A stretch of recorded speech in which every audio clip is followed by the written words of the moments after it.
Getting high every now and again is pretty much harmless, especially if it's from marijuana. But for every different person, there is a different brain inside them, a mind that is unpredictable until the moment the drug begins to influence it. And for some, the consequences can be horrific.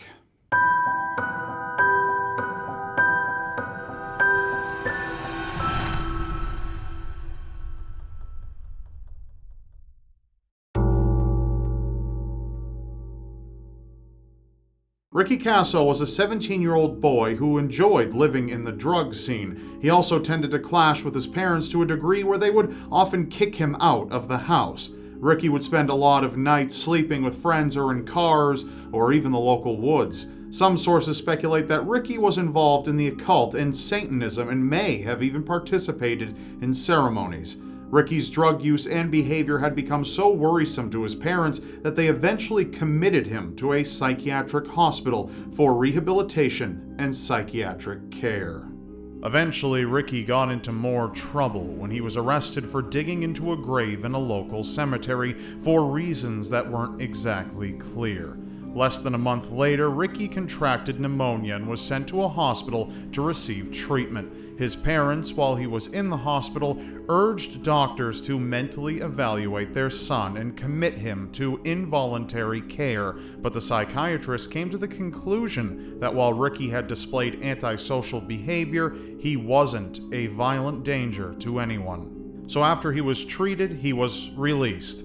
In 1984, it would come to everyone's realization that Ricky was actually a violent danger after all, after accusing a good friend of his named Gary Lowers of stealing 10 bags of PCP from Ricky's jacket. It turned out Gary had stolen them and returned 5, but had already used the other 5. Though Ricky had been violent towards Gary in the past, the two seemed to get past the issue, and Ricky invited him and 2 of their friends to get high together. They all consumed what they believed to be mescaline, but was actually more likely LSD. At some point during the night, Ricky attacked Gary violently, biting his neck and stabbing him. He demanded Gary say he loved Satan, to which Gary replied, "I love my mother." Ricky stabbed him between 17 and 36 times and slashed out his eyes during the fight. Once he was dead, he and one of his friends covered the body and left. Ricky went on to brag that Satan had commanded him to kill Gary and that it was a sacrifice. He'd even bring people who didn't believe him to see the body. Ricky was eventually reported to police by an anonymous source and arrested. He committed suicide in his jail cell less than a month after the brutal murder.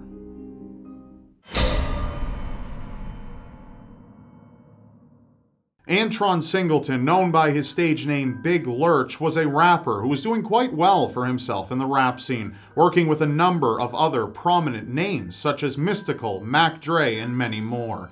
But in 2000, his life would change when he was involved in a car accident with a drunk driver. The collision resulted in Big Lurch breaking his neck. The ensuing pain that plagued his life led him to PCP use, which resulted in an even more tragic turn of events. In April of 2002, Big Lurch and a friend had done PCP together, and everything seemed rather routine. But for Big Lurch's friend, a nightmare was about to tear his life apart. The next day, the man's girlfriend, Tanisha Isais, was found by a friend in her apartment in a scene straight out of a horror movie. She had been stabbed to death, and her chest, ribcage included, had been torn open. She had been stabbed so hard that a 3-inch blade broke off in her scapula. But that wasn't all. Her lungs had been pulled out and had numerous bite marks in them. Whoever had killed Tanisha had cannibalized parts of her lungs and left the scene. It wasn't long until Big Lurch was found, wandering naked in the street, covered in Tanisha's blood and staring at the sky. He was apprehended, and a medical examiner determined his stomach contained human flesh. Tanisha's, to be exact. Big Lurch was tried for murder and pled not guilty by reason of insanity, but the court didn't find his intoxication or his claims of insanity satisfactory to get him off the charges laid against him. And on November 7, 2003, Big Lurch was sentenced to life in prison.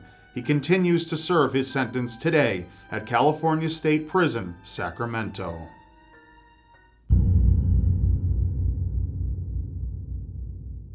On September 4th, 1970, many lives would forever be changed for the worse after one man, a Canadian logger named Dale Nelson, did the unthinkable. Dale had suffered from depression and suicidal thoughts in his life before eventually attempting suicide but failing and receiving treatment at a hospital. But Dale, possibly in order to numb his personal anguish, turned to copious amounts of alcohol and LSD to keep him distanced enough from reality. Dale was believed to have been overwhelmingly drunk and high on the night of September 4th, according to those who had seen him. His actions that night also seemed to point to a severely unhinged mind. He had visited 2 separate homes that night, including one that was a distant relative. The community of Creston, British Columbia would never forget the horrors that unfolded as he tore families apart. First, he beat a woman to death with a fire extinguisher and then stabbed one of her daughters, named Tracy, to death and stole her body. Shortly after, police, who were already informed of Dale's crimes and were looking for him, received a call not far from the first crime scene, a woman calling to tell them that there was a man with a gun in her home. By the time police arrived at the scene, Dale had murdered the woman, her husband, and their 3 sons, ranging from 10 years old to only 18 months. They had all been shot in the head. He also kidnapped their 8-year-old daughter, who he later sodomized and murdered as well. Police found him nearly 2 days later, hiding out in a shack in the woods near his home. He had torn open Tracy's body and attempted to eat her organs. Dale went to police without incident and fully confessed to all 8 horrific murders he had committed that night. At his trial, his defense tried to claim an insanity plea due to his alcohol and LSD use, but it failed. Dale was found guilty and sentenced to life in prison, where he died from throat cancer in 1999. Before we go, I'd like to give a very special shout out to Audible. Audible and I have teamed up to bring you this episode, and they're offering everyone watching this video a chance to try them out free for 30 days. Audible is the unmatched provider of audiobooks, original shows, news, comedy, and much more. And by going to audible.com/Rob, you can take advantage of their services free for 30 days and get yourself a free audiobook.